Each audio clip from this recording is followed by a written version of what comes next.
Brevemente, para ayudar.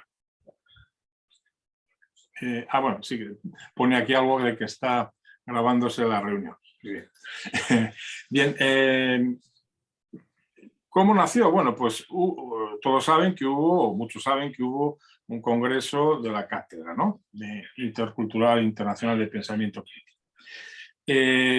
Fue su primer congreso, que yo creo que fue muy exitoso.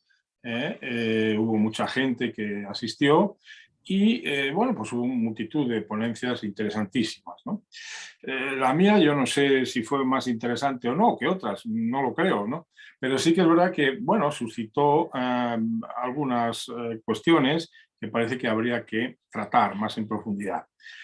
Porque el tema sobre todo de la interculturalidad, pero también de la descolonización o de la decolonialidad, o en fin, como se llama de diversas maneras, pues puede ser entendido también de muy diversas maneras. Algunas yo considero que muy positivas y muy interesantes, pero también algunas veo que para mí no son tan positivas y son más bien destructivas. Bueno, esto hizo una polémica, una cierta polémica, evidentemente, y bueno, pues Jaime me dijo, oye, ¿por qué no organizáis, vamos, un seminario, organizamos un seminario sobre la cuestión, ¿no? En el que de una manera polifónica pues vean diversas posiciones. Seguramente no van a ser las mismas posiciones las que se ven en la zona ibérica, ¿no? De aquí de España y Portugal, o de la zona del Cono Sur, o de México, o de otros países latinoamericanos, ¿no?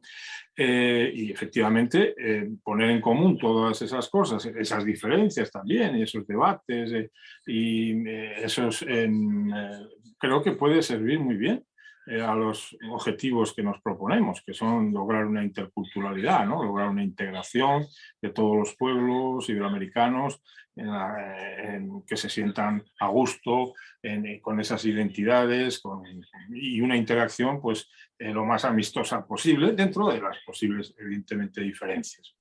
Y analizando la historia, analizando el pasado, y los errores y aciertos del pasado, y sobre todo de cara al futuro, ¿no? Pensando también un poco en el momento presente y en el futuro, y como digo siempre, en búsqueda de una mejor identidad, una mejor convivencia y un bienestar, digamos, también simbólico y no solamente económico, que es importante, de todos los pueblos, etnias, culturas, incluso subculturas iberoamericanas, ¿no? Bueno, muy amplio esto, muy utópico sin duda alguna, pero bueno, vamos a tratarlo, ¿no?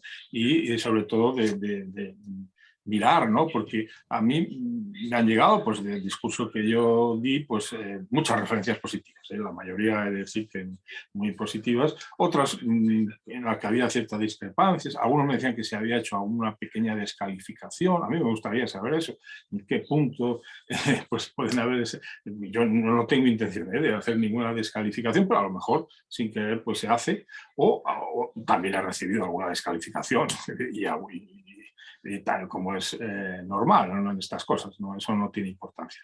Pero sí es bueno lo que he dicho antes, ¿no? Lograr, y en ese espíritu es por lo que hacemos este seminario, en el que hay personas de España, personas de Argentina, de Chile, de, bueno, diversos países. Es verdad que a lo mejor un poquitín más, al ser promovido desde aquí, pues hay de España, pero bueno, eso no es cuestión de número, yo creo, sino más bien de quienes quieren participar, ¿no? Y los hay de todos los países, como digo, hasta Puerto Rico que últimamente ha habido bastante jaleo en Puerto Rico, pues nos van a hablar algunos de ese tema, ¿no? Y precisamente hoy comienza, yo creo, con un ponente de lujo, un doctor que ha trabajado y es especialista en una figura que para la cultura brasileña pues es fundamental, como es Paulo González Velázquez.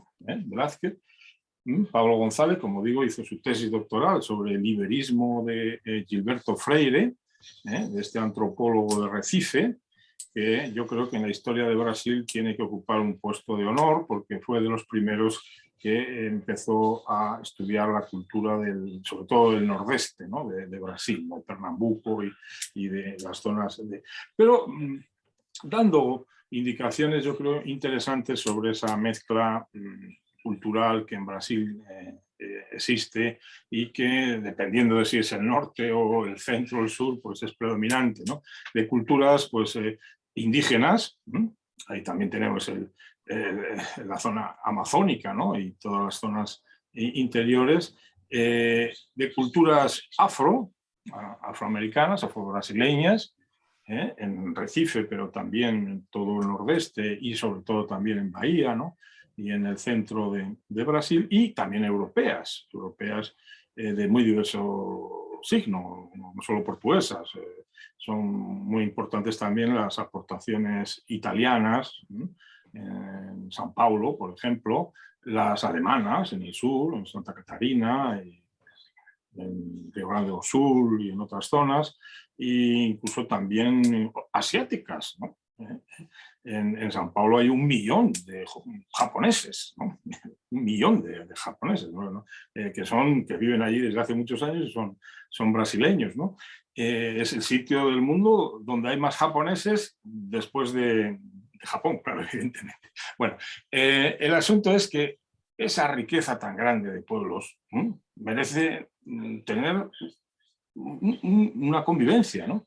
Un respeto, merecen tener una identidad, un respeto por su historia, y que se sientan a gusto, ¿no? Evidentemente en otros países la composición es distinta, ¿no? Hay mayorías en algunos países latinoamericanos indígenas, ¿no? El caso de Bolivia o en Centroamérica, etcétera. En otros, la mayoría es individuos de culturas mestizadas. Bueno, no importa, como digo, tanto el porcentaje, ni la procedencia, ni nada de eso, porque lo que se trata no es de exaltar una cultura sobre otra, ni decir que una es mejor que otra, y que una es muy mala y la otra es muy buena, una es asesina y la otra no se trata de victimizar, ni se trata tampoco de disculpar cosas que se han hecho mal, ¿no? No se trata de eso, ¿no? Se trata de convivir, ¿no? Yo creo. Se trata de aprender unos de otros. Se trata de que sinodalmente, es decir, juntos, caminemos, ¿no? Caminemos como ha dicho, por cierto, y aquí estoy citando al Papa argentino, ¿no? A Francisco, el cual nos habla de esa sinodalidad, ¿no? De ese caminar juntos, de ese no poner la propia cultura por encima de las otras. Bueno, yo eso es lo que digo, ya no voy a soltar el discurso más porque hoy le toca a Pablo González, que yo creo que va en una línea parecida, porque él es especialista en las culturas, sí, de Portugal, de Brasil y de España también, y ha elegido un autor, Gilberto Freire, que también lo ha sido hace tiempo, especialmente en Brasil, pero con gran cariño también para la cultura portuguesa y para la española también, la hispánica, ¿no? Él nos va a tratar de estos asuntos desde su punto de vista. Él es un gran defensor del iberismo y del iberoamericanismo, ¿no? También. Y desde luego está metido en muchísimas acciones prácticas aplicadas en ese sentido, ¿no? En el sentido que estoy diciendo. Tiene unos blogs muy interesantes, publican El Trapecio, por ejemplo, etcétera. Bueno, tiene publicaciones también en forma de libros, evidentemente, y de artículos, pero él lleva a la práctica cotidiana esta ideología que nos va a explicar ahora mejor que nadie, y por eso, pues nada, le agradezco que esté en este seminario, abriendo este seminario, y que nos dé sus posiciones y las podamos debatir. Muchas gracias, Pablo, y ya te dejo la palabra para que des la conferencia. Tiene la palabra Pablo González. Muchas gracias, Ángel. Bueno, advierto primero que seré algo polémico, pero seguro que encontraremos puntos por donde dialogar y debatir. Está claro que la figura de Gilberto Freire, que evidentemente yo tengo mis propias críticas, pero que la he estudiado a fondo, de alguna manera yo me siento próximo, aunque ideológicamente tampoco esté próximo a él. Entonces, Gilberto Freire sí que es un enemigo declarado de la parte del decolonialismo más, por así decirlo, más radical.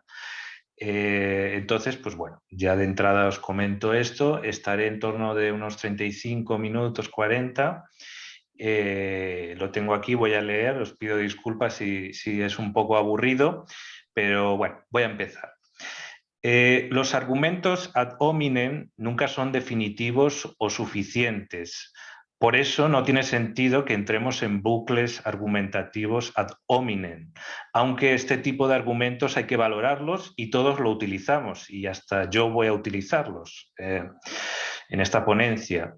Desde luego, la biología o la nacionalidad no quita ni da la razón a nadie, pero hay que tener en cuenta también este dato.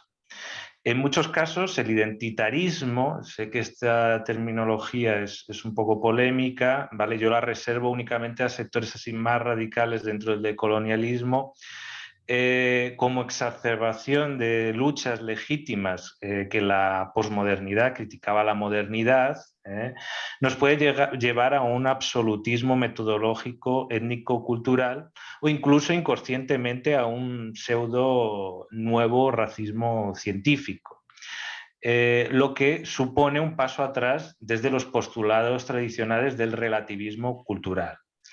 Menos sentido aún cabe dentro de la tradición intercultural barroca latinoamericana. Esto, claro, según mi criterio.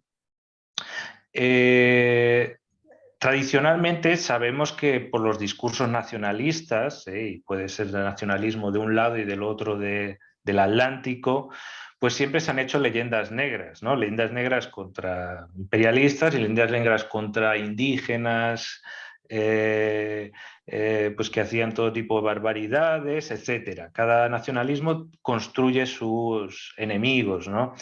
Y lo que pasa es que existe una cierta novedad que dentro del decolonialismo también coge un poco de estas leyendas negras, especialmente las del lado que afectan al lado europeo, pero debo decir que hay algunos nacionalistas que ya están viendo las orejas al lobo y están viendo que ese tipo de discursos incluso mina sus propias bases culturales. Con esto no quiero decir que no sea favorable, yo soy favorable a reequilibrios culturales, redistribuciones de riqueza entre los grupos que han estado históricamente marginados y que haya una revisión en el postcolonialismo y también en las experiencias de las primeras repúblicas liberales de todo lo que se hizo mal. ¿Vale?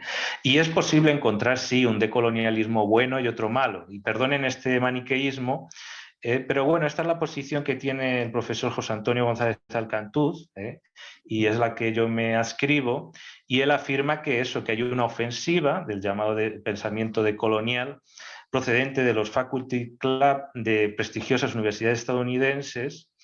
Y recuerda el catedrático que hay una plena occidentalidad por su procedencia y manera de acceder a la reflexión cartesiana de los autores a los que recurre el decolonialismo, tales como Fanon, Foucault, Derrida, Said, y añade que se trata en principio de un pensamiento extraño a América, ¿vale? América Latina, ¿no?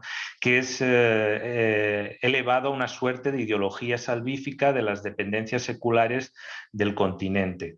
Para analizar América, Alcantuz llama la atención a dos aspectos. Por un lado, América no es raíz, es rizoma, al decir de Luz y Guattari, y su cartografía imaginaria rizomática.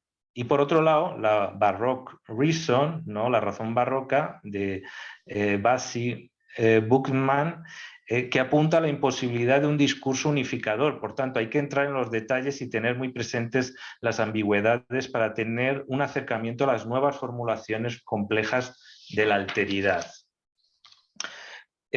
Con la constatación de los excesos del eurocentrismo, criticados por Freire, y con los ecumenismos religiosos y políticos bajo sospecha en la actualidad, paradójicamente la decolonialidad puede también ejercer un papel colonialista si funciona como una teoría importada y extraña. En cambio, como producción propia, la decolonialidad puede funcionar como una interpretación subjetiva de los afectados, siempre relevante. Hemos de enfrentarnos a producciones autóctonas, aquellas que el decolonialismo, dice Alcantuz, no quiere visibilizar, negando uno de sus fundamentos retóricos, que es otorgar el lugar central al conocimiento local fundamentado en el sentido común.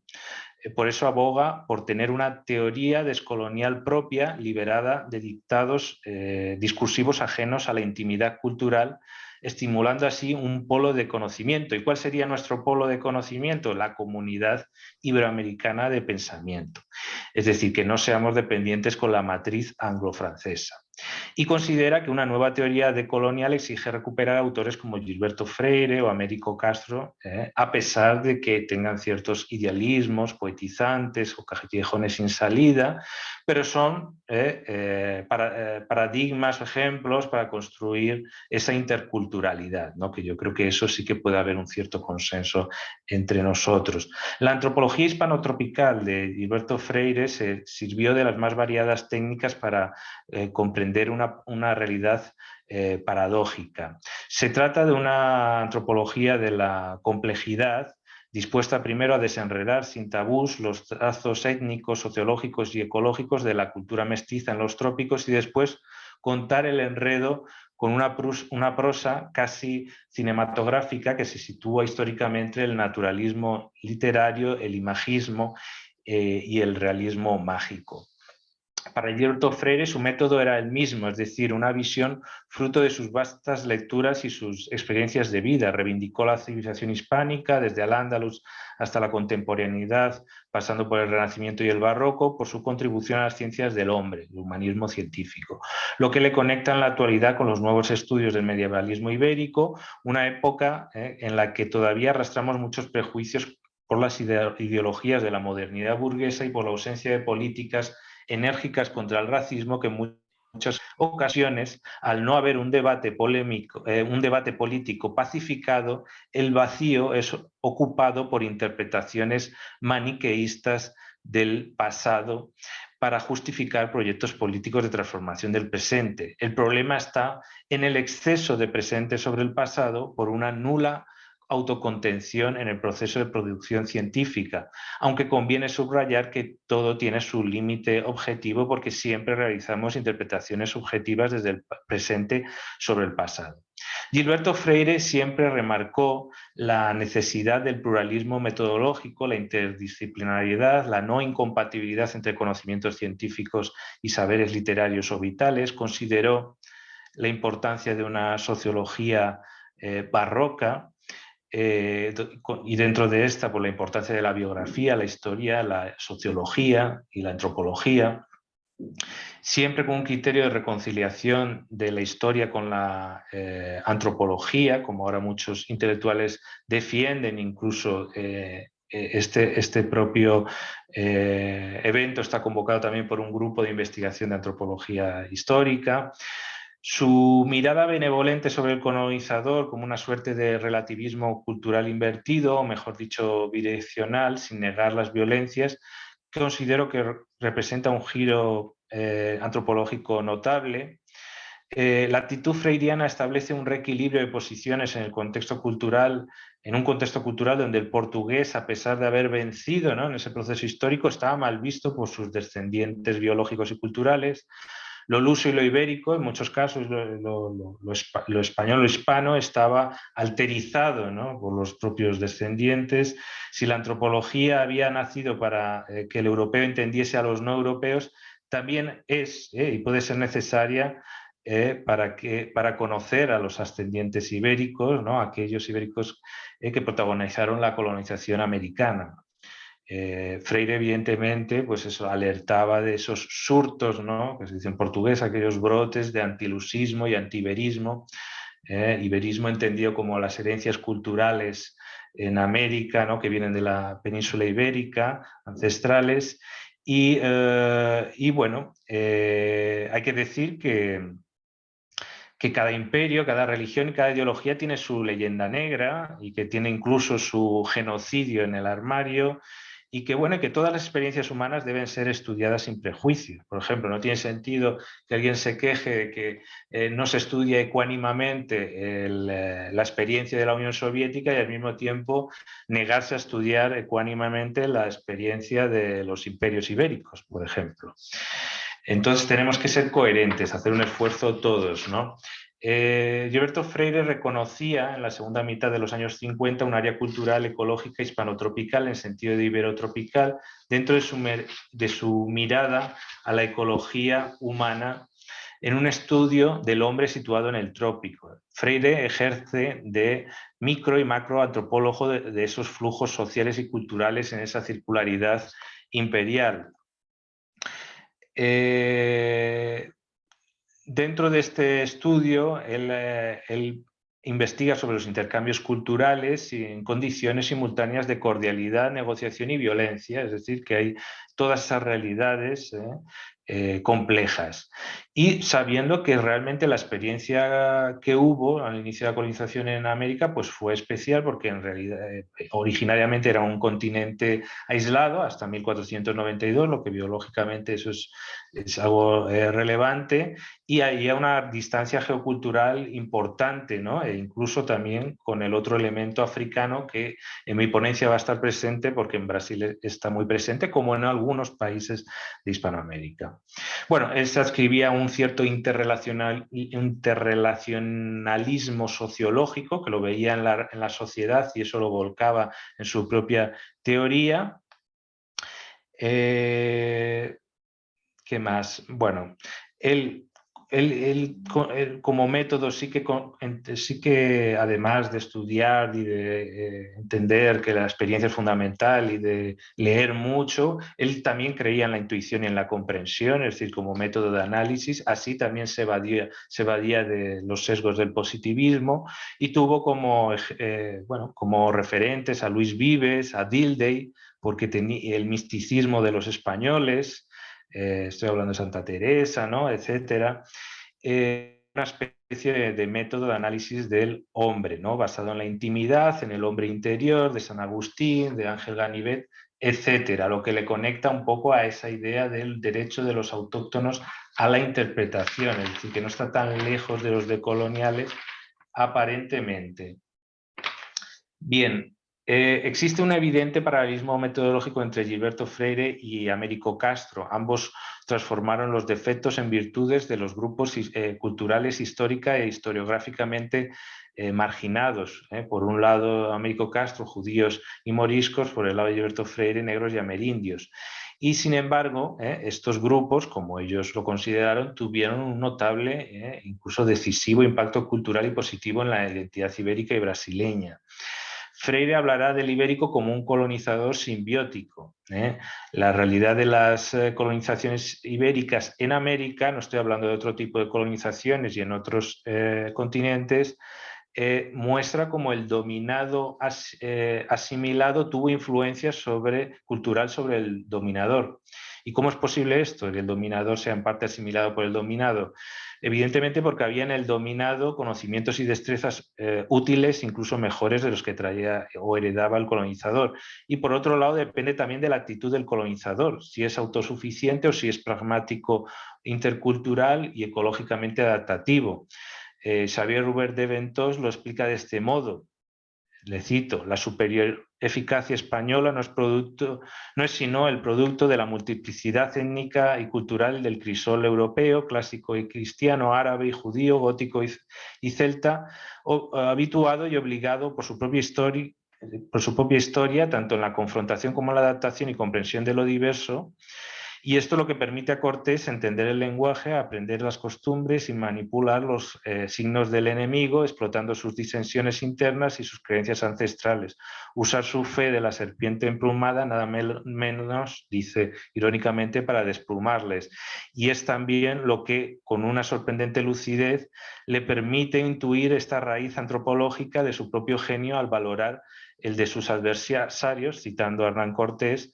En una de sus cartas dice: estos bárbaros tan alejados de toda comunicación con otras naciones están, sin embargo, es cosa admirable ver cuán lejos han llegado todas estas cosas. En las colonizaciones anglosajonas, aunque no me gusta también ser maniqueísta, pero bueno, en este caso voy a hacer una pequeña simplificación, normalmente el intercambio se hizo exclusivamente por vía del comercio, ¿no?, entre diferentes grupos étnicos o en la convivencia doméstica bajo la esclavitud, pero en el mundo ibérico se dio en todos los espacios sociales y privados. El mestizaje no se hizo socialmente en condiciones de igualdad, pero la influencia marcó la identidad de las clases dominantes y la singularidad de las naciones iberoamericanas. Influencia que es un hecho independientemente de la hipocresía de quien la pueda negar por una ideología o por otra. Es imposible de minusvalorar este hecho, ¿no? Incluso este eran los problemas que tenía Freire cuando lanzó Casagrande y Senzala, es decir, los problemas era que no se aceptaba la identidad del negro y del amerindio como parte de la nación brasileña. Después surgieron otros debates, incluso después de su muerte, ¿no? El amplio espacio a la interpretación está en la correlación de pesos étnicos de la cultura heredada. Una interpretación más conservadora dirá que esa desigualdad de pesos es relativamente inevitable en un proceso histórico y que una vez heredado conviene no revertirlo esencialmente. O por el contrario, otra interpretación diría que si esos pesos responden exclusivamente a un proyecto de dominación, necesariamente atentaría a una igualdad racial del presente y por tanto merecen ser reequilibrados radicalmente.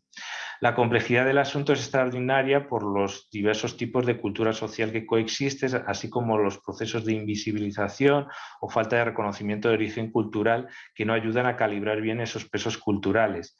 El debate de la apropiación cultural solo tiene sentido desde el reconocimiento público de su origen.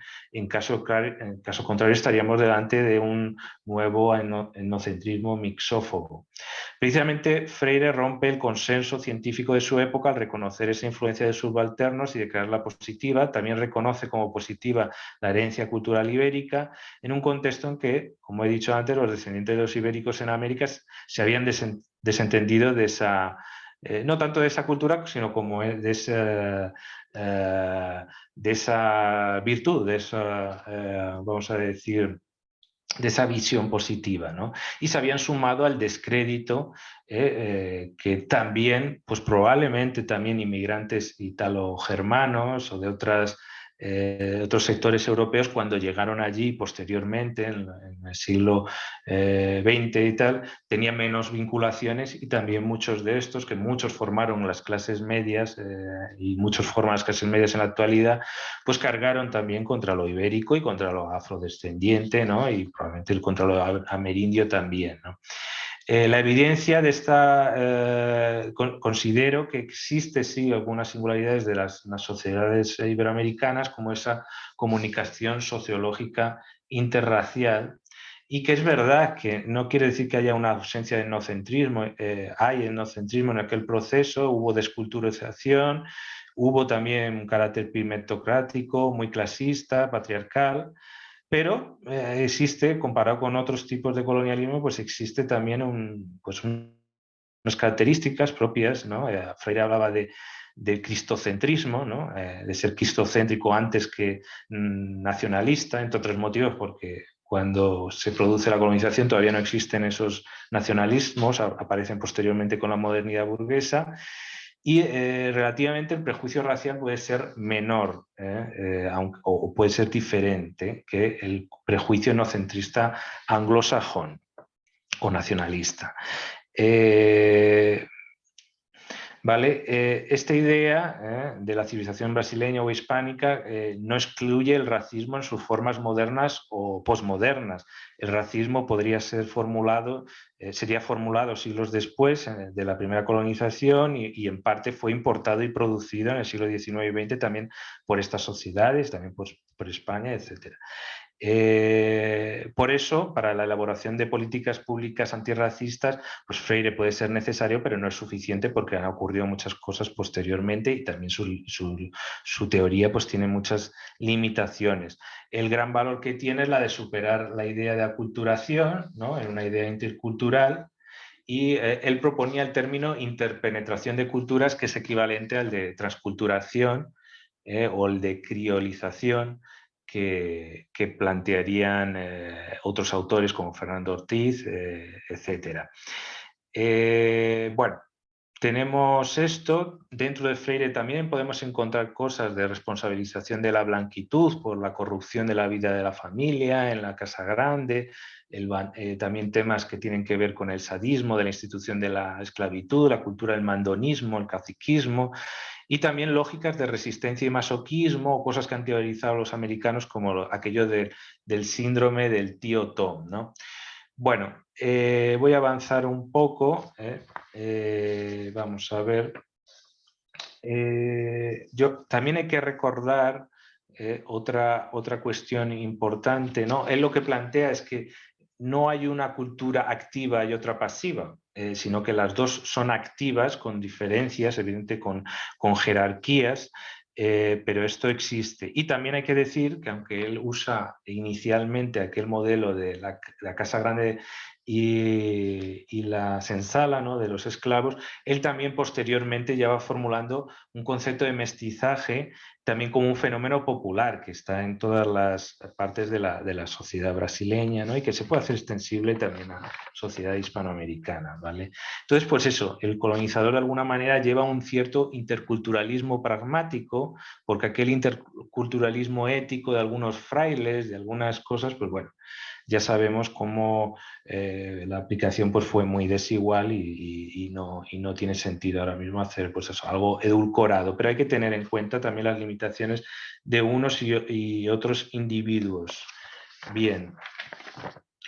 Entonces, dentro de Freire hay un reconocimiento de la capacidad civilizatoria de agencia del subalternizado. Esto es importante, porque hay a veces si se hacen discursos muy de víctima, muy de oprimido, al final lo que le estás haciendo es retirarle un papel activo de la historia. Y esto, pues la verdad que se hace un flaco favor a la memoria de estos pueblos. Bueno, ahora quiero enlazarlo con la parte del barroco, ¿no?, que serían unas características propias de esta singularidad de la civilización hispanotropical en sentido ¿no?, de las naciones iberoamericanas. Y bueno, el barroco en América representa un fenómeno complejo de acomodación, reapropiación, contraconquista, negociación, obediencia encantada y desencantada, y un proceso cultural, como decimos, con sujetos activos y de desigual poder, ¿no? Y aquí podemos ver, pues claro, que dentro de este concepto de barroco pues están también las hipótesis de hispanotropicología de Freire, ¿no?, aquello de interpretación de culturas, hipersexualización de la morenidad, confraternización disciplinada y ese tipo de etnocentrismo que antes he estado comentando.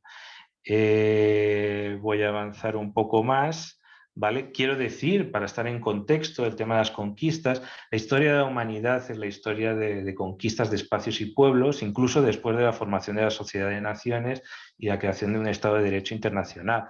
Las colonizaciones plurales del Mediterráneo, del mundo antiguo, pues fueron también un laboratorio de intercambio de experiencias. Y bueno, y dentro de los continentes siempre ha habido pues, tribus o sociedades que se imponían unas a las otras. Es verdad que con los imperios ibéricos se inaugura aquello de lo transcontinental, ¿no? Quiero decir que, bueno, una de las actitudes que transgreden la metodología del relativismo cultural es la estigmatización de un grupo cultural, reduciéndoles a genocidas por ejercer, por ejemplo, sacrificios humanos o prácticas de canibalismo, casos que encontramos en indígenas, pues, amerindios, pero también en íberos aquí, si entramos en eso, o también por convertir un genocidio vírico, como ocurrió en Europa cuando llegó la peste por el oriente, o en un genocidio deliberado, del colonizador. Con frecuencia es calificado de genocidio la sangría de muertes por el traslado transatlántico de esclavos, de las que los traficantes recibían reclamaciones por la pérdida económica que suponía la muerte de esta mercancía esclavo, ¿vale? También hay comparaciones un poco forzadas, y yo aquí no quiero rebajar la gravedad del tema de la esclavitud, aunque la esclavitud tiene mucha historia por detrás, no empieza con Colón en América. La esclavitud no es posible igualarla al holocausto judío. Yo sé que son palabras grandes, pero es que ahí ese discurso no es lo mismo ni en procedimientos, ni los instrumentos que hace falta para hacer un holocausto, ¿no? Porque hace falta tener tecnología de capitalismo industrial, una burocracia obediente, muchos elementos, no es comparable, ¿no? No es comparable, y con eso no quiero desmerecer la tragedia ni hacer, pero es que me encuentro con este discurso, ¿no? Que es como una especie de guerra psicológica que también se ha aplicado al mestizaje biológico, ¿no? Como una especie de forma de borrar los genes, etcétera, ¿no? Es cierto que ha habido intenciones de genocidio cultural, pero en muchos casos han sido posteriores, ya en la modernidad burguesa y posteriores a las independencias, sobre todo cuando se fomentó la inmigración de europeos a América, ¿vale? Y eso fue posteriormente, ¿no? Incluso también esa estigmatización del mulato, el mestizo, asociándolo a un universo bastardo y traidor, y también confundiendo los dos momentos, un primer momento de mestizaje que fue un amorenamiento y un segundo que fue más posteriormente, que es de una blanquización, que es con aquella emigración, ¿no? que está relacionada con la estrategia eugenésica, ¿no? De gobiernos latinoamericanos, ¿no? Y sí que es verdad que hubo una voluntad de borrar del mapa a varias culturas, ¿no? Etcétera. Incluso algunos descendientes de los que vinieron, que no tienen ninguna culpa, que fueron estos inmigrantes, muchas veces son los primeros en adoptar este tipo de teorías de coloniales. Bien, también existe la hipérbole, muy típica de la analogía nazi, ¿no? De reductio ad Hilderum. Hay que decir que, por ejemplo, esto que yo utilizo, el relativismo cultural, pues es de Franz Boas, ¿no? Que fue un referente, profesor de Gilberto Freire, aunque bueno, no asistiera a sus clases, siempre estuvo cercano o siempre mantuvo conversaciones con él. Y hay que decir que Hitler quemó los libros del propio Franz Boas, y que los nazis también, hay que decir que eran tan seres humanos como nosotros, insertos dentro de su proceso cultural, de esa modernidad burguesa que hay que conocer, y que, claro, la exigencia moral hay que calibrarla con la de su época, y no en una época que no es tan lejos, y evidentemente con esa exigencia moral salen bastante mal parados estos nazis, ¿no? Entonces, esa equidistancia humanista del relativismo cultural yo creo que sigue siendo un método eficaz. Evidentemente, cuando las heridas están abiertas es complicado, pero es cierto que es la mejor forma de minimizar el sesgo de autoevidencia maniqueísta por razones de propia cultura y de confirmación ideológica. ¿Vale? Entonces, pues bueno, Freire yo creo que sí que es un buen ejemplo de que se puede hablar de vencedores y vencidos sin revanchismos en la interpretación histórica y asumir una historia compartida. ¿Vale? Él mismo, Freire, habla bien de los quilombos, ¿vale? El quilombo de Palmares. Bueno, básicamente es esto. Existe, ¿no? Dentro de estos sectores de coloniales un cierto cinismo, ¿no? Porque muchas veces se hace la historia, pero después, a la verdad, los descendientes de los discriminados continúan siendo discriminados, ¿no? Esto es una cosa que lo ha denunciado incluso los propios zapatistas, ¿no? De la ZLN, ¿no? En torno a esos discursos, ¿no? Condenatorios. Y bueno, y después, claro, es una forma también de irresponsabilizarse de las injusticias del presente. La ventaja del mestizaje es que ofrece al descendiente elegir según conveniencia el relato del ascendiente que más simpatice, con tendencia mayor al afecto de la madre subalterna al padre colonizador, o lo que sería más lógico, que asumiese, ¿no? Ese relativismo cultural benevolente con todas las partes. Y recordando que, claro, ese también es el tópico, porque el mestizaje es un fenómeno popular también. Bien, voy a avanzar un poco más. Vale.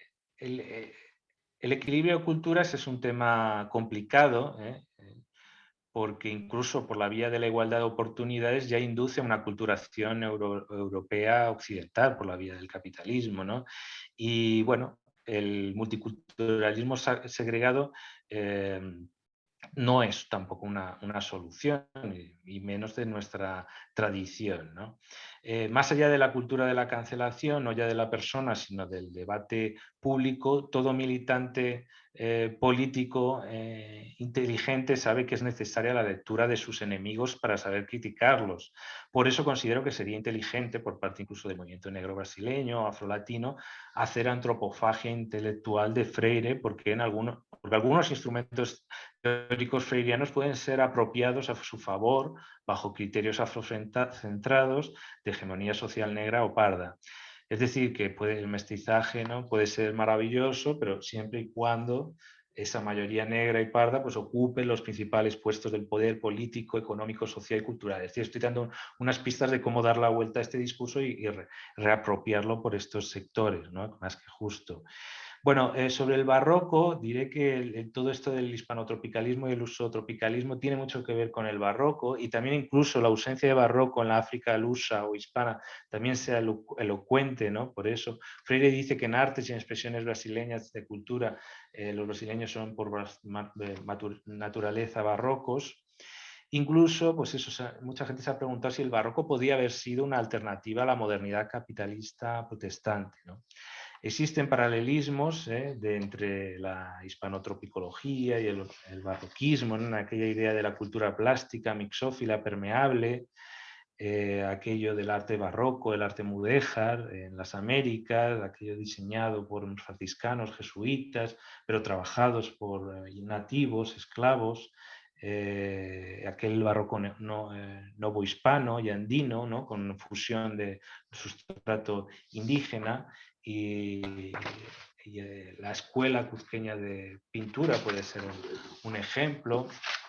Y bueno, en Brasil, sobre todo, Ouro Preto, Linda, Salvador de Bahía, el arte sacro, el sincretismo religioso, ¿no? Lo que nos recuerda aquí también en España, pues aquello del sincretismo que también de los moriscos, ¿no?, los libros plumbeos de Sacromonte, ¿no?, aquel intento de crear un cristianismo islamizado. Y bueno, y aquí ya me paso a Carlos Fuentes, porque es interesante dar el salto a ese barroquismo, ¿no?, que apoyó las tesis americanistas de Lezama, de lo barroco como arte de la contraconquista frente al barroco como arte de la contrarreforma, visión predominante entre académicos europeos. Y bueno, hay que decir que entre los artistas latinoamericanos consagrados del barroco pues está el amerindio Condori y el mulato Aleyanchiño. Y bueno, Carlos Fuentes dice que el barroco, ¿no?, en un discurso sobre elogiando el barroco, habla que es como una especie de choque de civilizaciones, ¿no?, como una estrategia de supervivencia, del vacío dejado, del divorcio entre el sueño y la realidad, ¿no?, una supervivencia que supuso una interpretación de culturas, una revancha cultural, un aprendizaje mutuo, una contraconquista, ¿no? Y bueno, como los hijos mestizos crecieron con problemas de identidad inmersos en dudas y asombros y ambigüedades, el barroco les dio ese espacio de compensación sensual y de recreación, ¿no? Carlos Fuentes habla de barroco como arte de la paradoja, un criterio parecido al de Freire, y pues bueno, habla de un universo indígena que estaba destrozado y nuevos universos creándose. Y bueno, y que realmente en un universo acostumbrado a que los dioses a que los hombres se sacrificasen, dice Fuentes, en gestación, perdón, en un universo acostumbrado a que los hombres se sacrificasen a los dioses, nada asombró más a los indígenas que el espectáculo de un dios que se sacrificó a sí mismo por los hombres. Fue la redención de la humanidad por Cristo la que realmente fascinó y finalmente derrotó a los indígenas del Nuevo Mundo. Bien.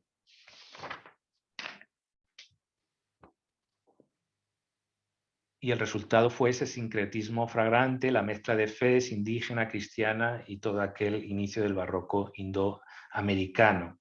Por otro lado, Fernando Rodríguez Flor, catedrático de literatura de la Universidad de Salamanca, también uno de los mayores expertos del barroco, él plantea también el barroco como relacionado con lo lúdico, la santidad, el corazón, ¿no?, relacionado con el relicario de Santa Teresa, es decir, con la cordialidad, algo que nos lleva a relacionarlo con aquello de la historiografía brasileña, de la visión del paraíso, desde Sergio Buarque de Holanda o Gilberto Freire.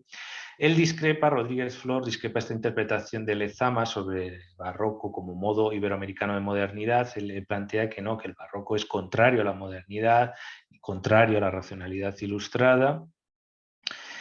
Y bueno, los califica como de mitopoetas, ¿vale? Gilberto Freire, por su lado, también tendrá cierto referente en la fecunda literatura autobiográfica hispánica, en gran medida barroca del siglo de oro, ¿no? Baltasar Gracián, esa idea también de Apolinio, de lo dionisíaco, del erotismo grotesco, del carnaval,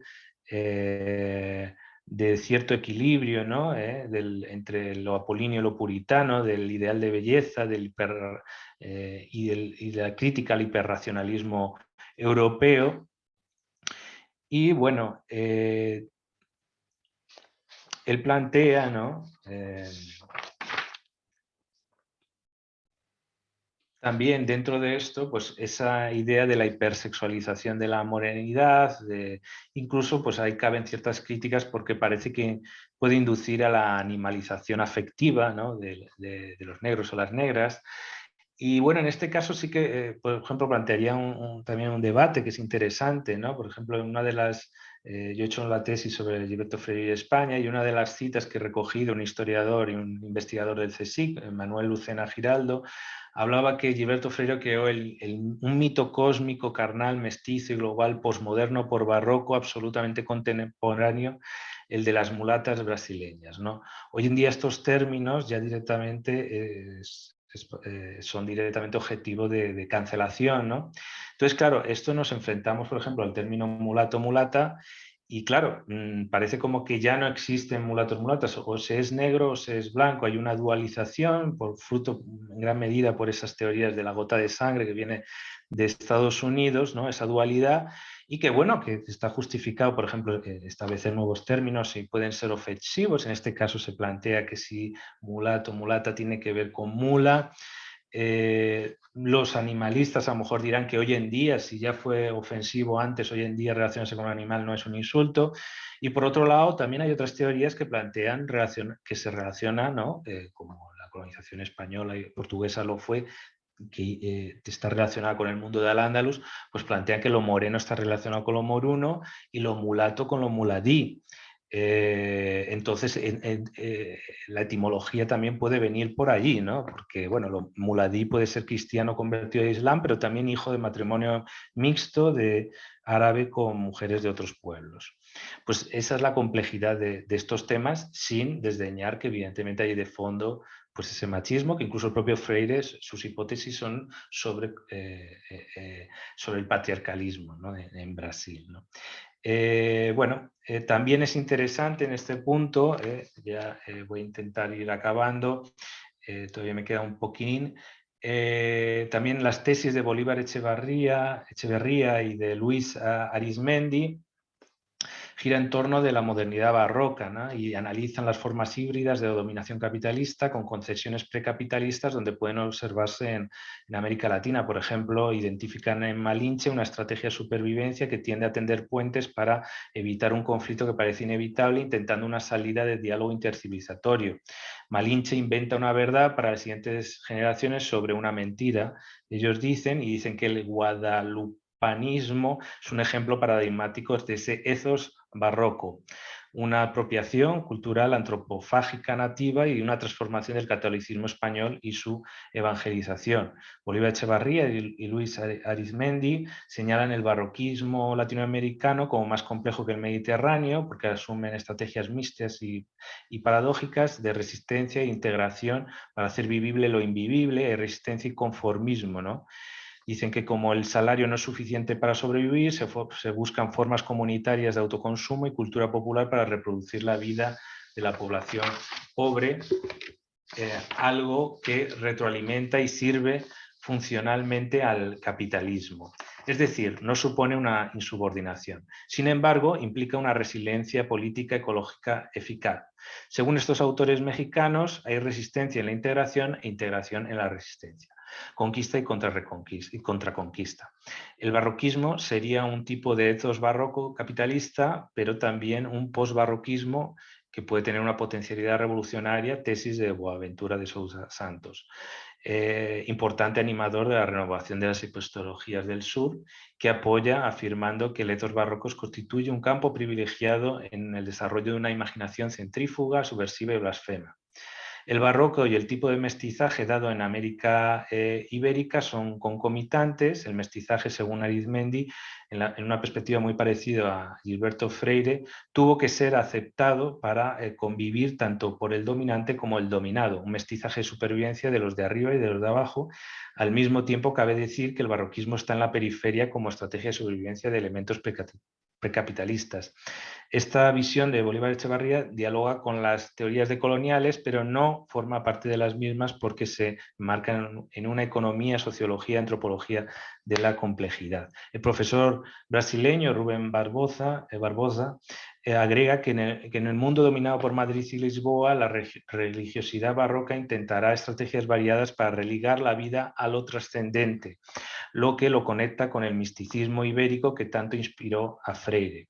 El barroco, señala Barbosa, tiene su perfecta manifestación en el teatro, con toda su subjetividad, su dramatización y su intimidad.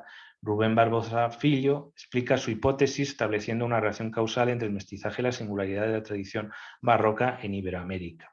Algo que nos recuerda a la pregunta de Eugenio Dors, uno de los teóricos del mestizaje, en una perspectiva transhistórica, que dice que ¿quién no advierte en las coyunturas análogas a la colonización portuguesa que cualquier país, al extender en la lejanía de su propio espíritu, recibe a su vez el contragolpe de la expansión y que siempre, en cierta manera, el colonizador es colonizado, el influenciador influenciado, el vencedor vencido? Quiero decir que en otro tipo de culturas donde el nacionalismo es más fuerte, donde incluso la religión protestante es más autosuficiente, creo que es menos penetrable, no permeable que el catolicismo del Renacimiento, ¿no? Aunque bueno, habría que ver esas sociedades antes de la Reforma, etcétera, del norte, ¿no? Algo que nos recuerda la historia hispanotropicología freiriana. Gilberto Freire entendía lo barroco de esta forma, ¿vale? Me queda solo una hoja, así que ya queda poco para el debate, y él decía que o barroco realmente regional, concreto, inquieto, a posição mesma do abstracto, repousante y universalista, todos sabemos que ven siendo en artes plásticas en particular y en cultura en geral o que alguien ya llamó de inquietación vital, dionisíaca, fáustica, en face de sugestões de natureza como a tropical, difíciles de ser idealizadas ou esterilizadas no sentido clasicista do repouso, da ordem, da harmonia chamada mediterránea. En 1964, Freire escribirá el prólogo de The Baroque Prevalence in Brazilian Art del exiliado español Leopoldo Castedo Hernández de Padilla, nacionalizado chileno en 1948, sobre la singularidad del barroco brasileño. Freire apunta a la hipótesis de que mientras Hispanoamérica tenía universidades, en el Brasil colonial los doctores que habían estudiado en Portugal se veían desbordados con las enfermedades tropicales y tuvieron que aprender de los curanderos nativos. La singularidad de lo brasileño está en ese conocimiento producido extraacadémicamente, o al menos más extraacadémicamente que Hispanoamérica. Así Freire explica la libertad, la audacia, la libre determinación del barroco brasileño que identifica Castedo. Aquí vemos Freire, que en el año 1964 identifica la singularidad de Freire sin romper el patrón unitario antropológico de toda la colonización ibérica, ¿no? Es por eso su visión iberista metodológicamente, además de por voluntad y por geopolítica. Es precisamente esa interpenetración de culturas lo que caracteriza al barroco hispanoamericano y brasileño como ejemplo más explícito de civilización híbrida iberoamericana. Lo barroco también es un estilo de vida, como para Freire era lo hispánico. Freire extiende la singularidad brasileña a la sociología y otras artes.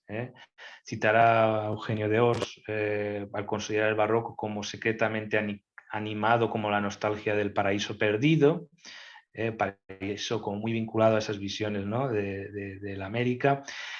Y sería también una profecía, una esperanza, una aspiración a Estado o una condición mesiánica o paradisíaca. Y sobre las gastronomías iberoamericanas, que es donde siempre el iberismo es menos polémico, e incluso hasta el decolonial más radical no planteará problemas de comer comidas mestizas, hay que decir que Freire afirmará que esas complejas culinarias, su modo barrocas, no les faltó la asimilación de arabiscos y orientalismos dentro de la capacidad ibérica desde viejos tiempos para transeupeizarse culturalmente sin perder las constantes ibéricas. Aunque todos y todas seamos mestizos, quiero decir que también esto es un debate, es cierto que hubo un proceso de mayor intensidad en América durante un determinado tiempo. Espero que no les haya defraudado en cuanto a lo polémico de la ponencia. Diré que, aunque obviamente no estoy exento de ciertos esquemas interpretativos personales, lo hago con una cierta autocontención consciente, ¿no? Y es importante debatir, ¿no? y hacer discusiones, y estoy plenamente abierto a que me convenzan con otros argumentos. Como conclusión, simplemente diré que las viejas y nuevas complejidades deben prevalecer a las viejas y nuevas simplificaciones. Por eso considero que ese nexo entre lo barroco iberotropical y lo posmoderno no debemos tirarlo con el agua sucia. Muchas gracias. Muchas gracias, Pablo, por tu excelente intervención, llena de ideas, llena de conceptos históricos, filosóficos y antropológicos, que no son fáciles, ¿no? Muchos de ellos, ¿no? Sobre todo para los que no hayan leído mucho a Gilberto Freire o en fin, no hayan leído mucho de historia española o portuguesa o brasileña, pues no son fáciles. Pero yo creo que toca aspectos interesantes que se pueden, yo creo, comentar. Me permito comentar alguna cosilla, pero doy rápidamente la palabra a los asistentes, que yo creo que es lo mejor, porque nosotros podemos debatir, ya hemos debatido en muchos momentos, ¿no? Y es decir lo siguiente, Gilberto Freire critica mucho, y está muy bien, a la sociedad esclavista, ¿no? Patriarcal, azucarera, del nordeste de Brasil. Es el primero que lo hace, yo creo, ¿no? Por eso yo creo que es un autor tan interesante. Lo critica, pero realmente sigue formando un poquito parte de esa cultura.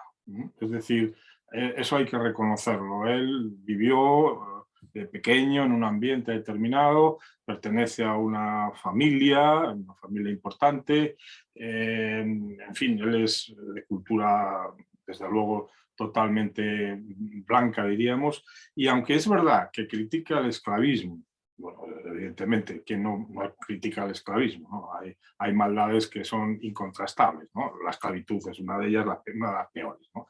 La guerra es otra y la muerte, etc. ¿no? Eso es criticable, evidentemente.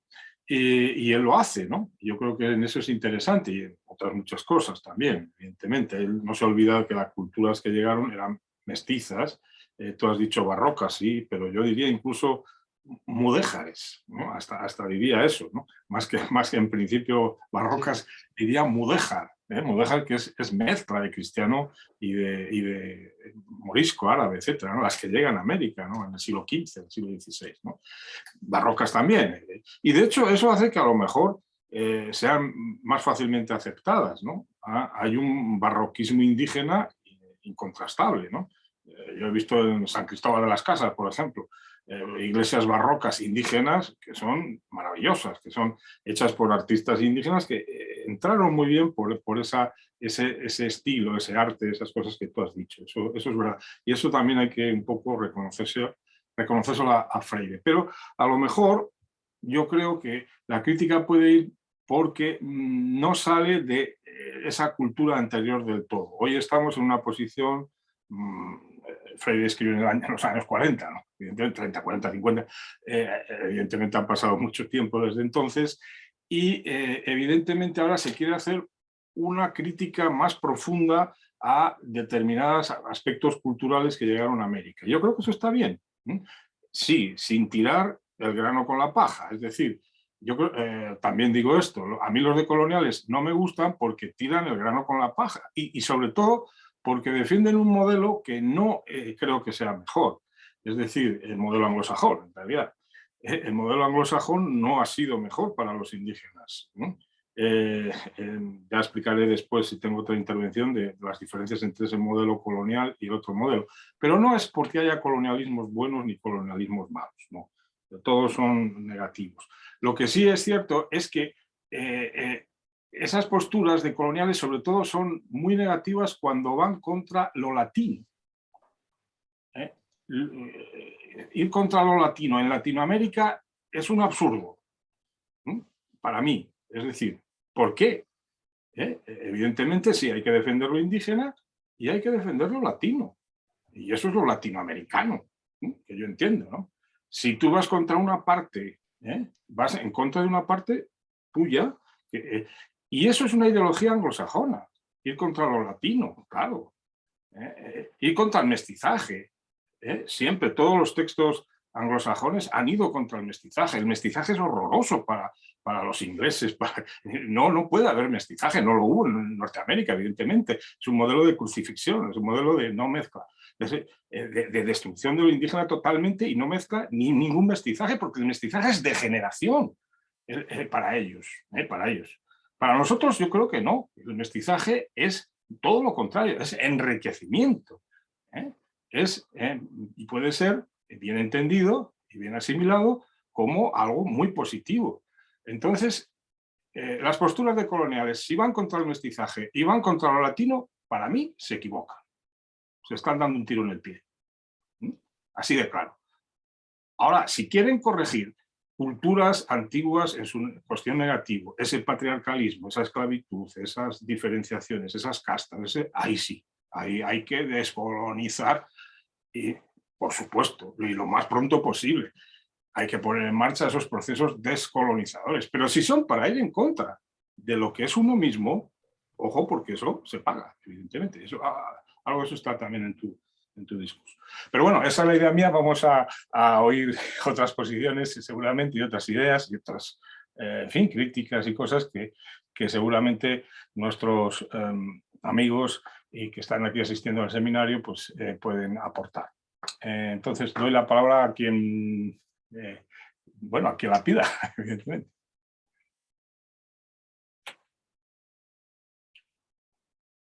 Sí, a ver.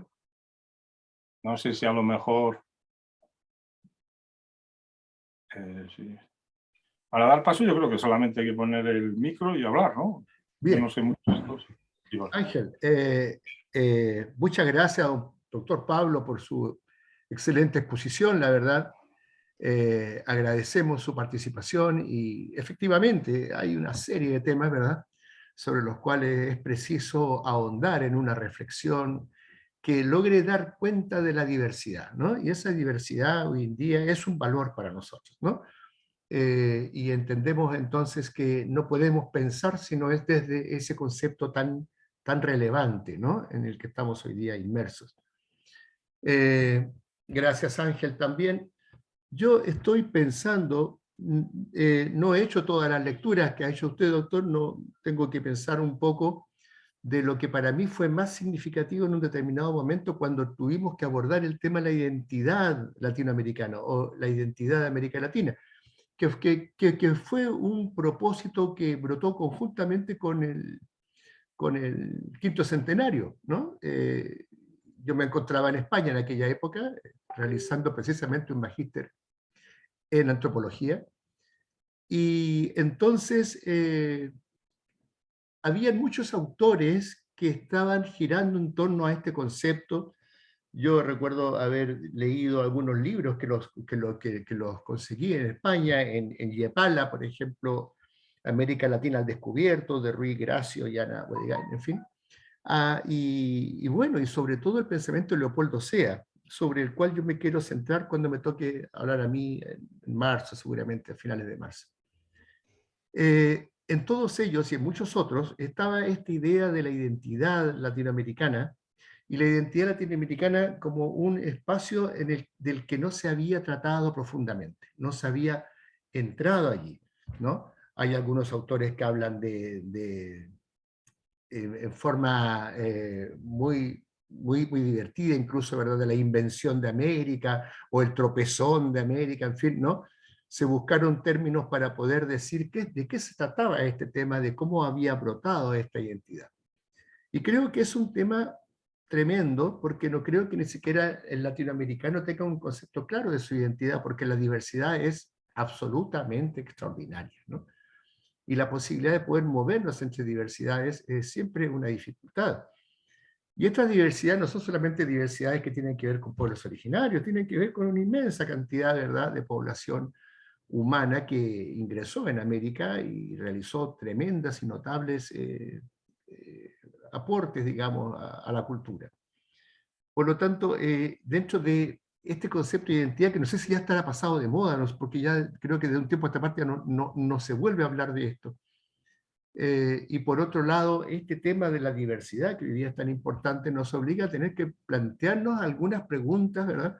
Como aquella pregunta, ¿verdad?, tan típica de si existe un pensamiento filosófico latinoamericano, por ejemplo, cosas así, ¿no? Y hasta qué punto, digamos, nuestros congresos siguen siendo congresos sobre filosofías extranjeras, ¿no? Y hasta qué punto hemos propiciado, ¿no?, un pensamiento propio, y una serie de temas que son temas relevantes que tienen que ver con nosotros y tienen que ver con una especie de desconocimiento. De ahí Dussel recuerda del encubrimiento del otro también, ¿verdad?, como temas estos que parece ser que nos han afectado un poco y nos cuesta salir de allí, remontarnos a un concepto en donde la diversidad pueda ser incorporada, ¿no?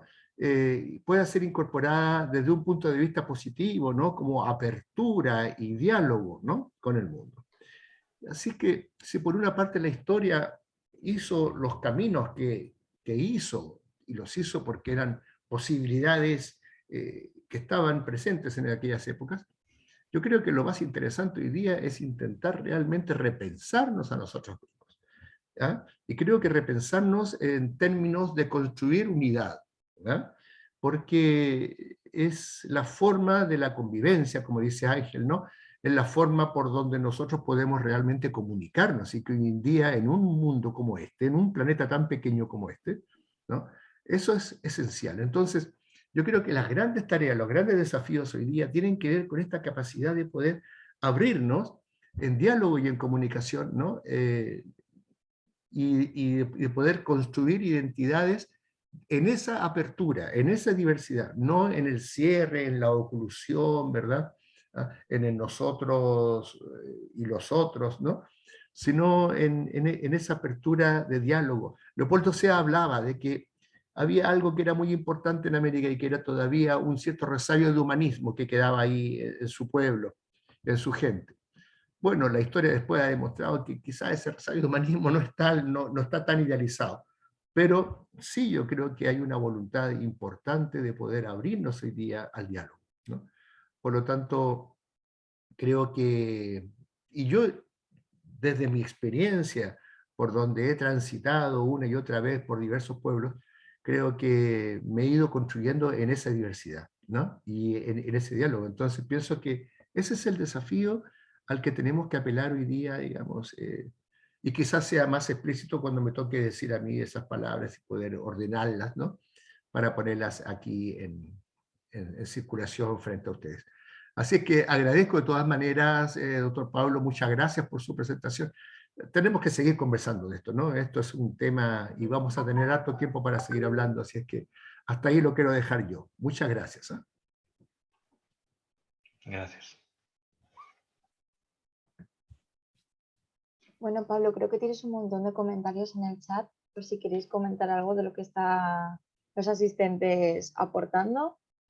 Sí, yo estoy viendo, pues eso, el debate del mestizaje. Yo sí que considero que es complejo, y yo sé que hay muchos autores que simplemente hablan de mestizaje en general y ya está. Dicen, se puede uno mezclar y tener un etnocentrismo de tipo diferente, o incluso, pues eso, incluye desculturizaciones, incluye muchas cuestiones. Sí es verdad que hay algunos tipos de barreras etnocéntricas, que el hecho del matrimonio mixto pues supone como que no existe un etnocentrismo muy alto, ¿no? Porque al fin y al cabo el etnocentrismo alto es mixófobo y quiere hacer desaparecer el otro, no quiere entenderse.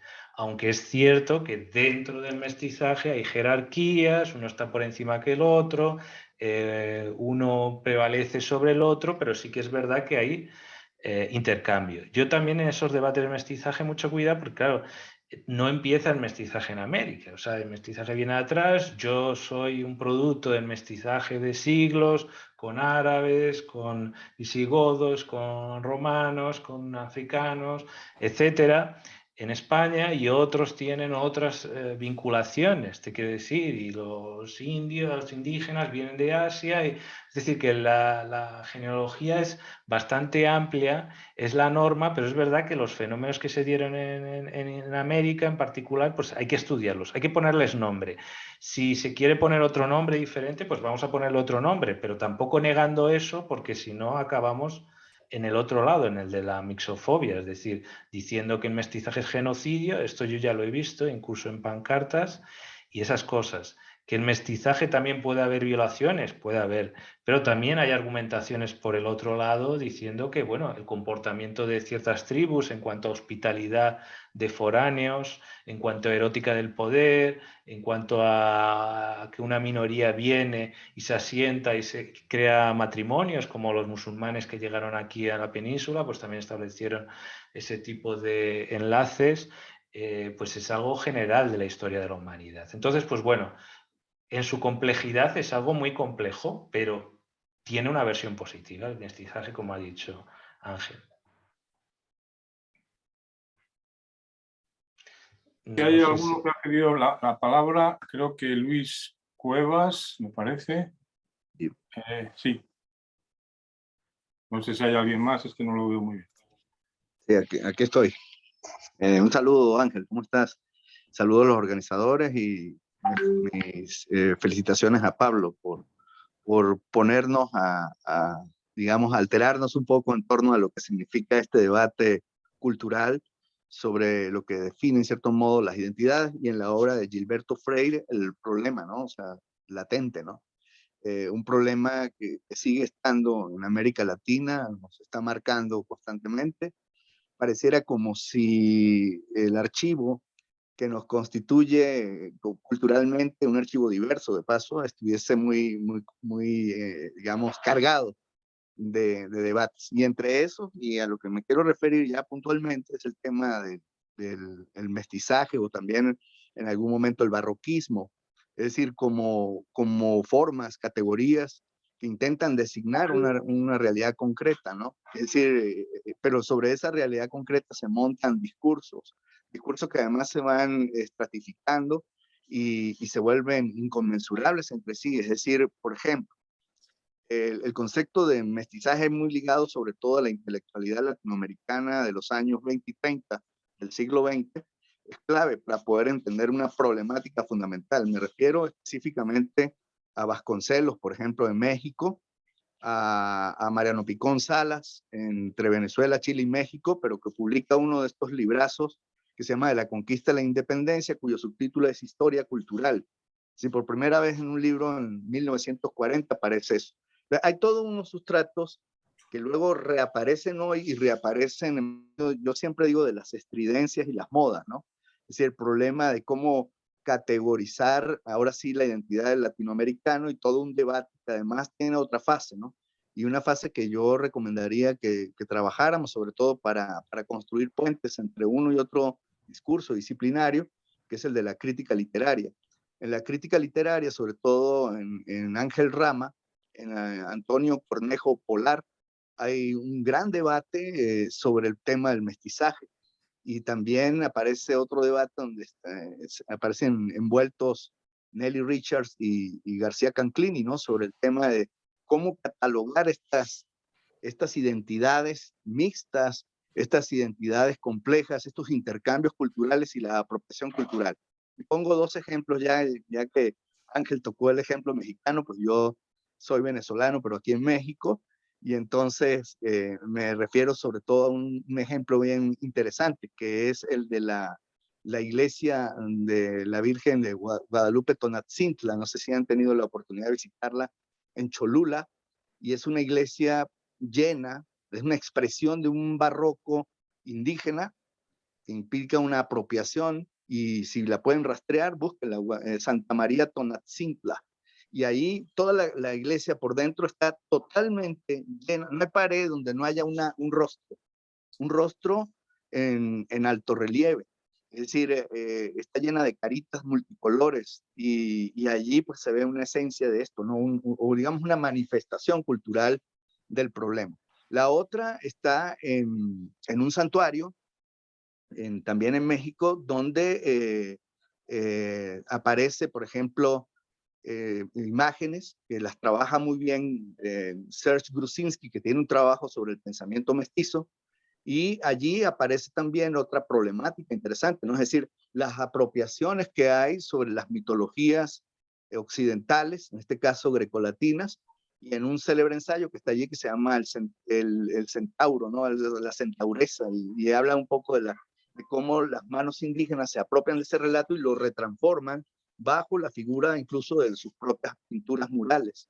Es interesante esto. Entonces, yo pediría que fuéramos un poco más críticos sobre la categoría de mestizaje sin llegar a la estridencia de la negación absoluta, sino tratar de buscar esta visión compleja de una historia cultural y de prácticas, digamos, sociales, costumbres, que son propias, digamos, de un discurso puente entre la antropología histórica y la historia cultural, que nos permitiría a nosotros comenzar a valorar estos textos como el de Gilberto Freire, ese textazo de Casagrande y Senzala, el texto donde se inscribe todo un debate, pero además donde aparece, que tú lo mencionaste, Sergio Buarque de Holanda, también con un texto fabuloso, pero aparece Guimarães Rosa en todo un debate sobre el nordeste brasileño y lo que significaría toda esta serie de prácticas muy interesantes y muy importantes. Cabría pensar si en el ámbito brasileño, a la par de que está todo este debate sobre la negritud y sobre esta suerte de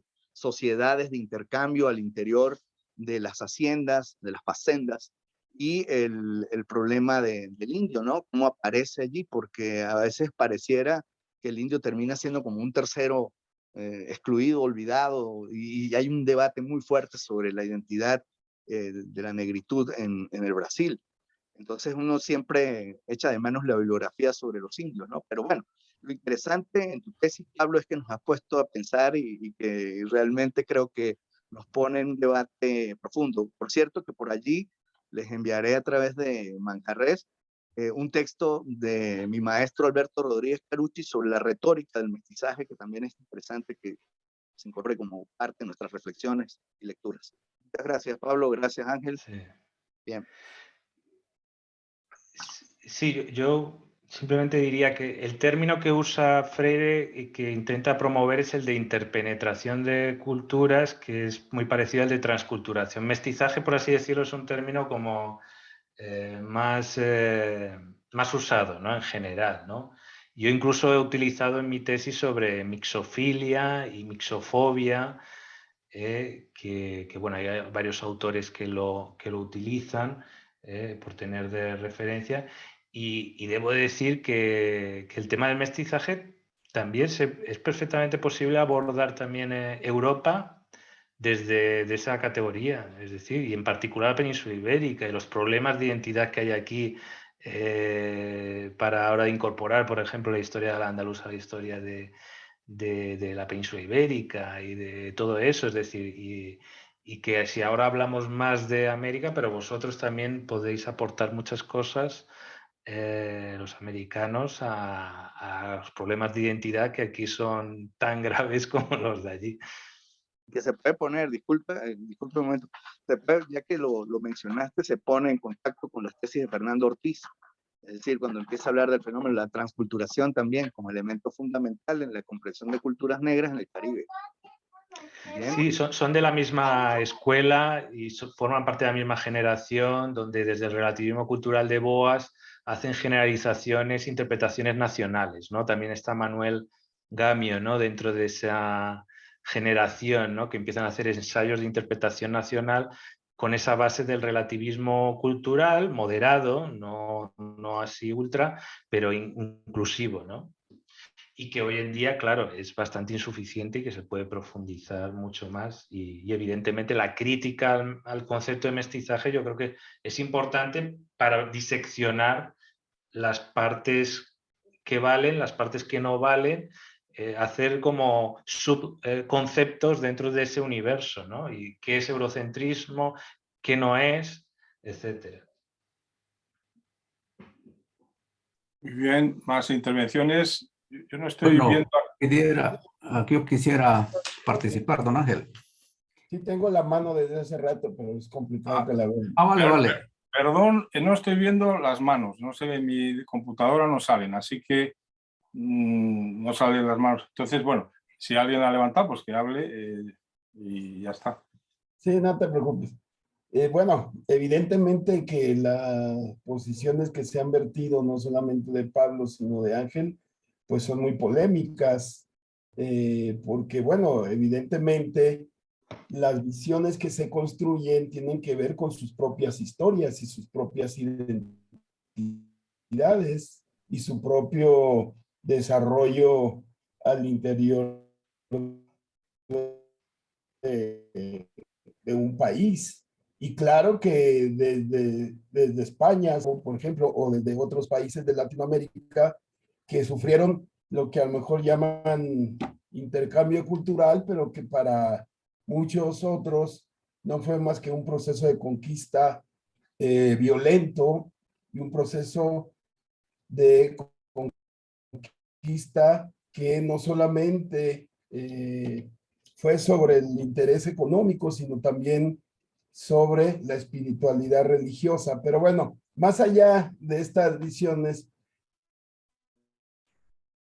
yo no he leído al autor que este concepto de la raza cósmica que ya habían planteado algunos, que se creó también desde México, pero desde una visión otra vez eurocidad ideal de que lo que hay que reivindicar es lo mejor de las dos culturas que podrían dar lugar a precisamente esa raza cósmica. Pero bueno, más allá de eso, yo tengo un par de dudas. Primero, si desde las miradas, perdón, es que me están llamando, si desde las miradas, o más bien, ¿cuáles miradas de coloniales consideras que son negativas? Es decir, aquellas que combaten la visión neurocentrista disfrazada de relativismo, o por qué las consideran negativas. Esa sería una primera. Una segunda es, para no llamarle victimización a lo que ustedes plantean de lo que sucedió, incluyendo el mestizaje, que pareciese que es una categoría que tenemos que aceptar per se, porque si no, estamos siendo negativos y destructivos, cuando en todo caso habría que recuperar que esa categoría es creada también históricamente desde la visión de Europa. Pero bueno, para no llamarle victimización a este hecho de reconocer procesos violentos, de dominio, de conquista de territorios, de genocidio, de imposición religiosa cultural, de despojo y robo de riquezas y de los recursos naturales, ¿cómo le llamarían a esto? Daños colaterales del interculturalismo pragmático, procesos que fueron necesarios para poder lograr este mestizaje del cual debemos de estar orgullosos, o cómo le llaman ustedes a estos procesos en función de reivindicar que, bueno, al final de cuentas hay un intercambio cultural que ha servido a ambos. Ahí la dejaré otras, pero bueno, entiendo que hay pues más gente que quiere participar. Muy bien, Sí. muchas gracias. Muy interesante. ¿Puedo contestar? Sí, sí, claro. Sí. Pero sí, tú... Yo diría que, bueno, lo de colonial negativo, lo más negativo es que haya normalmente en las universidades más prestigiosas, por así decirlo, de la blanquitud, ¿no? De las norteamericanas, blancos que les diga a negros y amerindios, tal, que les diga lo que tienen que hacer. Eso yo creo que es otra forma de colonialismo y eso puede ser, el de colonialismo puede ser otra forma de colonialismo venido de las universidades norteamericanas.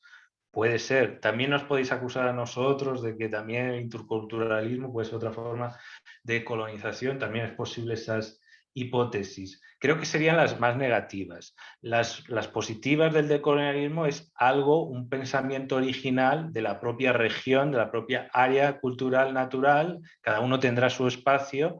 Nosotros planteamos el espacio iberoamericano, que en ese espacio se piense con cierta autonomía de otras matrices ideológicas internacionales que tienen una potencia infinitamente más fuerte que es hoy en día la península ibérica o lo que es espacio iberoamericano, ¿vale? Esa sería la primera parte. La otra parte de esa dualidad que planteas no existe. Yo creo que los procesos violentos hay que calificarlos con todos los nombres. Hombre, lo que no puedes poner es hablar solo genocidio para todos. Es decir, tú tienes que hacer una clasificación, ver los procedimientos, un análisis materialista crudo de lo que ocurrió. Pero y bueno, cada uno podrá tener su visión sobre lo bueno y lo malo, pero quiero decir, lo que ocurrió a nivel cultural o a nivel biológico, lo que ocurrió tal, no es contradictorio. Tú tienes que explicar todos los procesos biológicos, culturales, todo eso. Y hay que dejar claro de que el mundo no empezó en 1492, es decir, que existía miles de años atrás, en América, en Asia, en Europa, en otro lado, y procesos relativamente parecidos a otra escala también se produjeron, es decir, que no comienza el mundo entonces. Entonces yo creo que sí que hay que hablar con toda su crudeza eso. Y también pues puedes ver paralelismos, aquí también en las dominaciones del Imperio Romano, también puedes ir a visitar a minas totalmente vacías de aquí de la península ibérica, con el oro, con todas estas cosas, porque era el proceso natural de los imperios, incluso también de otros imperios americanos también, pues entre sí, también había esos procesos de dominación entre unos y otros. Yo creo que un análisis materialista aborda todos los aspectos y sin cuestiones moralistas.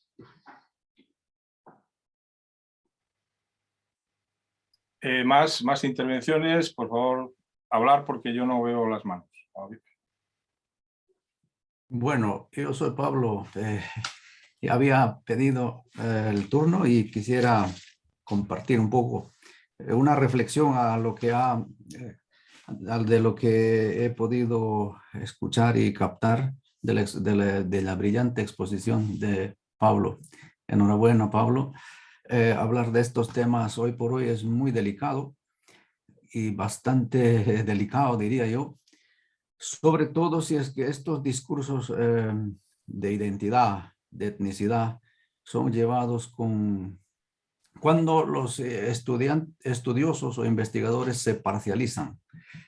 Sobre todo en esos momentos es muy complicado. Por eso más o menos mi reflexión va en sentido de que sí, América Latina antes de el año 1492 era un continente poblado, tenía civilizaciones ya en proceso, claro, en proceso de consolidación, y prueba de ello pues está en Centroamérica y en Sudamérica vestigios impresionantes que nos asombran, que nos cuestionan, y no solo en la parte andina, sino también en la amazónica. Es increíble, eso es un desafío más para los investigadores. Aparte de esto, para mí, si bien es cierto, la modernidad comienza efectivamente en ese momento preciso, para mí, creo yo, desde lo que estamos hablando del mestizaje, la modernidad de la humanidad comienza con la aceptación de fundar las dos, diríamos, hablando de razas, hoy no se hablan tanto de razas, sí, de la europea y la americana, y la indígena americana. En caso, diría yo, pues en nombrando quizás una fecha concreta con la boda de Francisco Pizarro e Inés Huaylas en el Perú. Es una aplicación, diríamos, de la estructura europea de, mediante matrimonio y alianzas, consolidar, o sea, una estrategia para consolidar alianzas.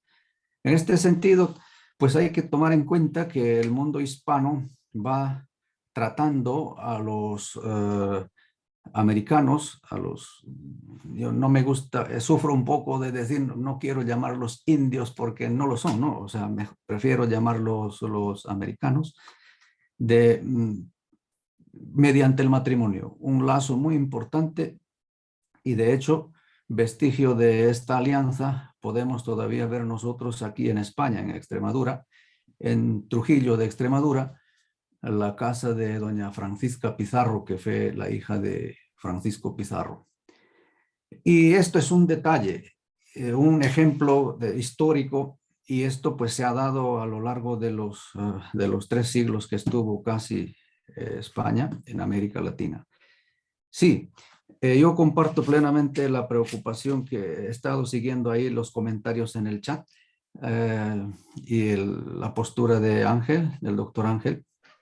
Efectivamente, las leyendas negras siempre se han pintado contra el mundo ibérico, español o portugués. En este caso, por ese lado conectamos con tu tema, Pablo. Porque si nosotros repasamos un poco la historia de la antropología misma, de la etnografía, poco se ha valorado todo lo que se ha logrado a lo largo de los siglos XVI y XVII con los cronistas, con el aporte etnográfico impresionante que han aportado viajeros, soldados y frailes, de los cuales nos servimos nosotros hoy. Sin embargo, pues esto se deja como en la prehistoria, pero si tomamos en cuenta, incluso el mismo Rousseau y todos ellos hicieron lectura de estas crónicas, de estas narraciones, y a base de esto pues se construyó incluso, no exagero, es así, incluso la teoría evolucionista y todo ello. En fin, para terminar, el apasionamiento está allí, al ver las reivindicaciones siempre están, pero sin embargo, habrá que hacer un poco caso al viejo planteamiento antropológico, conócete a ti mismo, ¿no? A América Latina, lo que le falta ahora a América toda es conocerse, aceptarse y seguir para adelante. La historia no se detiene. Hegel ya lo decía, es el espíritu absoluto que avanza. De modo que con todo lo positivo, con todo lo que se ha aprendido a lo largo de estos siglos, pues América tiene que construir su propia identidad. Obviamente, esa es una tarea pendiente. Cuando uno ve a cada país, está en proceso de consolidación de su propia identidad y luego como tal, pues una identidad latinoamericana, hispana, iberoamericana, como se viene tratando a lo largo de estos temas y seguiremos hablando. Es un poco delicado, decía yo, porque se tocan temas, asuntos muy sensibles, pero habrá que verlo con mucha imparcialidad, con cierto criterio científico de extrañamiento, ¿verdad? Para tener juicios realmente correctos y que sirvan a la humanidad. Porque de lo contrario, desde la ciencia me refiero, con nuestras indignaciones, estamos tomando postura. Y al tomar postura echamos más leña al fuego y no construimos. Más bien vivimos en un lamento sin fin.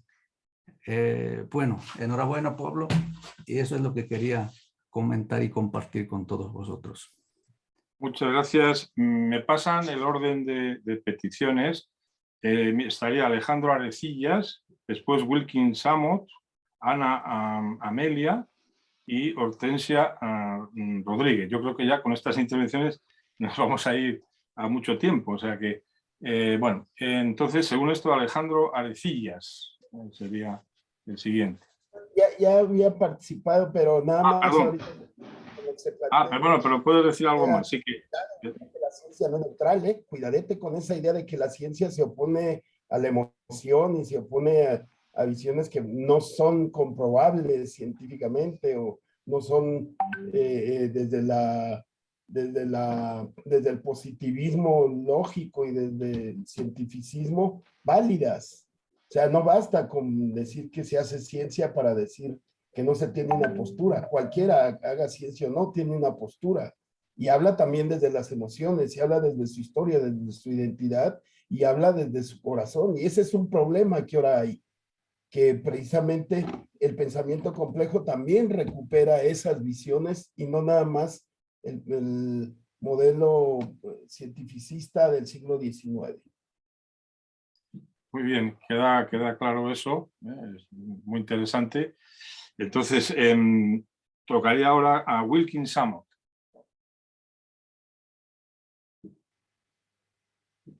Wilkins.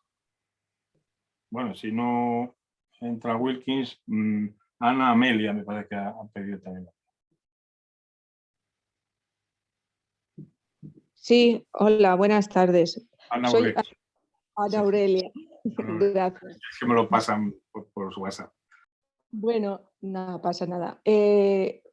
Gracias a Pablo González, de verdad que repaso de verdad de antropología y demás cosas en un momento de tantas ideas que no sabe una ni por dónde empezar y lo primero que se me viene a la mente, bueno, que ahora mismo esto es un tema delicado, como dicen los compañeros, pero pienso lo primero para decir que es lamentable que en España se use el tema de la leyenda negra actualmente para ciertas ideologías y ciertos partidos políticos. Vamos, que prácticamente gracias a nosotros que les llevamos la civilización a América. Eso yo me atrevo a decirlo, que eso pues si tengo que poner la dicotomía de que está bien o mal, pues eso está mal.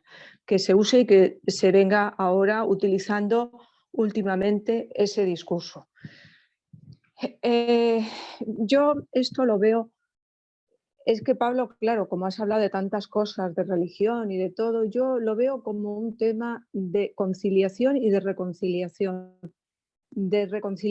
interna entre pues, lo que son los países de ahora de América y también una reconciliación a ambos lados del océano. Me interesa saber de dónde sale la mentalidad que tenemos aquí, de dónde viene esta mentalidad greco-romana, de dónde vienen todas las influencias que habéis nombrado, pues también Mudéjar, que aquí no queremos ni nombrar. Y todo eso fue pues, lo que llevamos a América. No sé, pues conciliar todo eso y sobre todo lo que escribía, el tema es muy amplio, se puede decir que están superpuestas las culturas, no hay que hablar que son culturas híbridas o el mestizaje, es diferente según los términos que usamos para la ideología que hay, subyacente, que hay detrás de ello.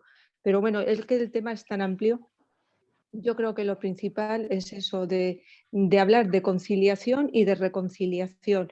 Y lo que ha escrito uno de los participantes, pues que sirve para ahora, porque el tema es ahora la situación en la que estamos, para qué sirven estos espacios y qué se puede aportar, qué podemos aportar en positivo y en constructivo y en construcción y saber quiénes somos, de dónde venimos y bueno, ya está, ya paro porque bueno, el tema es muy amplio y lo que quería decir principalmente son esas dos ideas.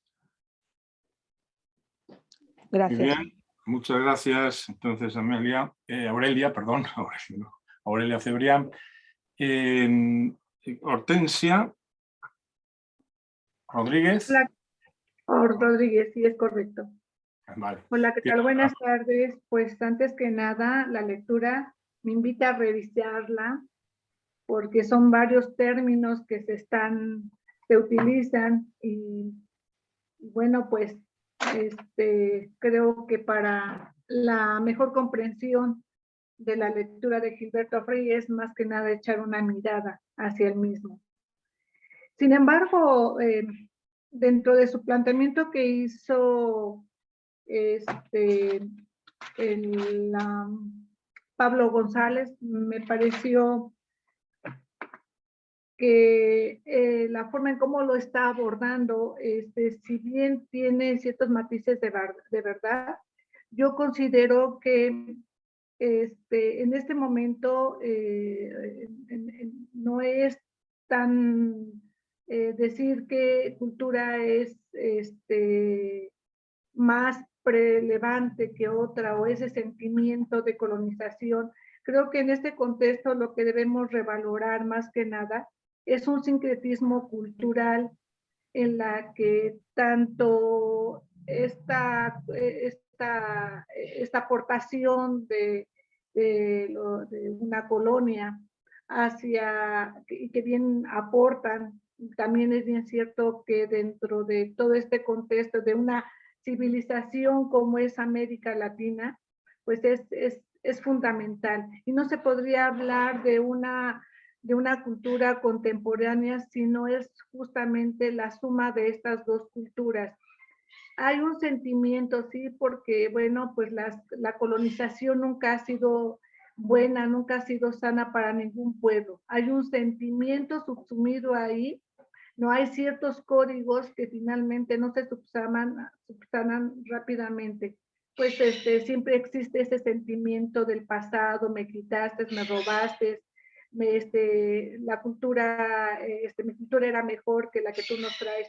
Creo que ahora tenemos en nuestros genes esta cultura, ¿no? Repito, un sincretismo cultural, y en base a esa construcción o en base a este sincretismo cultural, es empezar a reconstruir lo que viene siendo una cultura en América Latina. No podemos seguir con un discurso de que yo indígena, soy así como que o yo europeo, ¿no? No, creo que no podemos renunciar, que tenemos ya en nuestro torrente sanguíneo parte de estas dos culturas tan importantes, ¿no? Y que creo que desde esa perspectiva debemos ir buscando caminos para reconstruir esta parte que nos toca, que todavía son las venas abiertas de América Latina, ¿no? Porque todavía sangra esa parte. Hay que sanar ese espíritu y bueno, pues es cuanto lo que yo puedo aportar en esta excelente primer parte de este seminario. Muchas gracias, Hortensia Rodríguez, por sus ideas, por exponer sus ideas. Es lo que queremos, que todo el mundo exponga esas ideas. No se imponen ideas a nadie, evidentemente, de ningún sitio, ni ninguna nacionalidad, por supuesto, sino que todos estamos exponiendo libremente lo que pensamos, ¿no?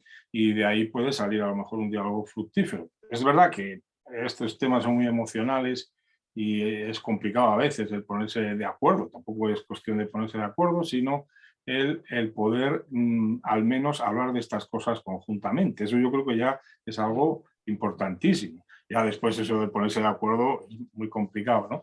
Pero yo creo que la intervención que has tenido ha sido muy, muy interesante y creo que todas las demás también, evidentemente. Y esperamos alguna más. Todavía tenemos algo de tiempo. No sé, los organizadores, si hay algunas manos levantadas, antiguas, no veo el nombre. ¿Alguien quiere hablar?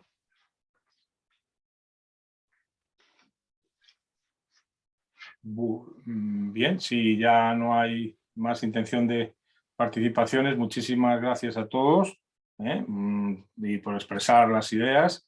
Y espero que este seminario va a seguir, y va a seguir con personas de otras nacionalidades. Lo digo por si acaso alguno está pensando que es una cosa de España o algo así, ¿no? No, va a hablar Jaime Montes, que es de Chile, Alcira Bonilla, que es de Argentina, y de gente de Puerto Rico y de otras, y bueno, pues expondrán lo que tengan a bien.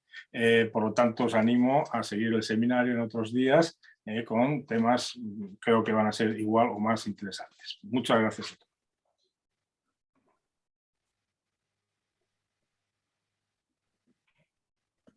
Bueno, un saludo cariñoso a todas y todos. Muchas gracias por haber participado con nosotros. Esperamos encontrarnos muy pronto nuevamente en otra sesión de este seminario tan relevante. Así es que desde aquí, desde Chile, un cariñoso saludo. Que pasen muy bien, cuídense mucho, que es lo más importante hoy día. ¿Ya? Hasta pronto. Luego, gracias. Nos seguimos viendo. Así es, Alejandro, un saludo cariñoso. Excelente tarde. Adiós, Marcela. Saludos cordiales. Igualmente. Desde Chiapas. Sí, maravilloso. Ya No estamos. no se pierda, doctor, lo esperamos. Muy pronto. muchas gracias, como siempre. Saludos desde Argentina. Saludos, María del Carmen. Gusto de saludarla. Gracias por habernos Igualmente, y acompañado. muy contenta por el cambio de la Constitución que se ha hecho en comparación con lo que hizo Evo Morales, que fue maravilloso con el Estado plurinacional. Sí. Es un hallazgo esto, realmente, un buen adelanto. Hacia allá vamos también aquí. Vamos a luchar. Muy bien, muy bien. Ese es nuestro propósito. Bueno, nos vamos.